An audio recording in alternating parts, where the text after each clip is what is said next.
Hey, thanks for taking a minute to check out the Hope Economy website. If you're wondering what we do, it's a great question, so let me give you a couple of answers. It all started where we wanted to figure out a way to deliver some impact that was a little bit more self-sustainable, a little bit more direct, kind of Matthew 25, right? Help those who need a drink, help those who need clothes, that kind of thing. And so we built some children's homes out in India.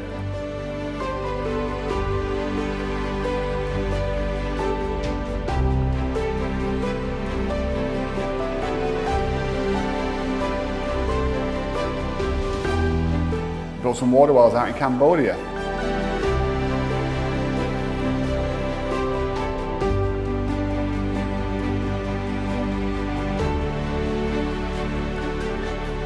We did some stuff in Uganda.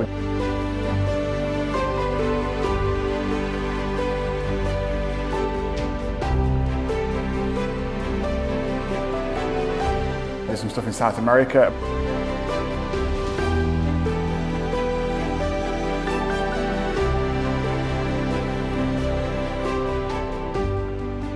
But what we realized is all of these things are great, but it takes resources to do them, and there's just not enough resources to go around if you're just relying on donations. And so I started thinking about my business and ways that we could use the business as a vehicle or an engine for the mission. And then it kind of grew from there to the point where now really what the Hope Economy is all about is going into difficult areas where folks aren't necessarily able to help themselves, and then looking for ways that we can build and develop an economy that will fund the mission. So think in terms of like an economic engine. If you go into an area and there's people with skill, with ability, but they haven't necessarily got the capital they need to start micro businesses or to start, larger businesses, depending on where you are.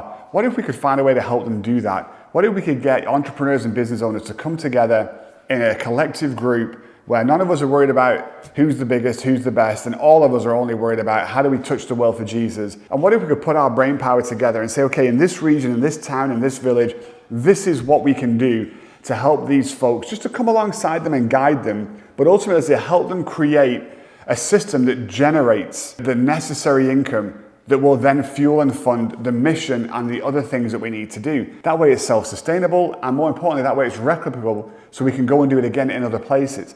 So I don't want your money, but I really want your brain power, your skill, and your competence. If you are an entrepreneur or a business person, I want to be friends. If you want to change the world for Jesus, I really want to be friends. So get in touch, drop me a line, let's connect, and let's see what we can do together.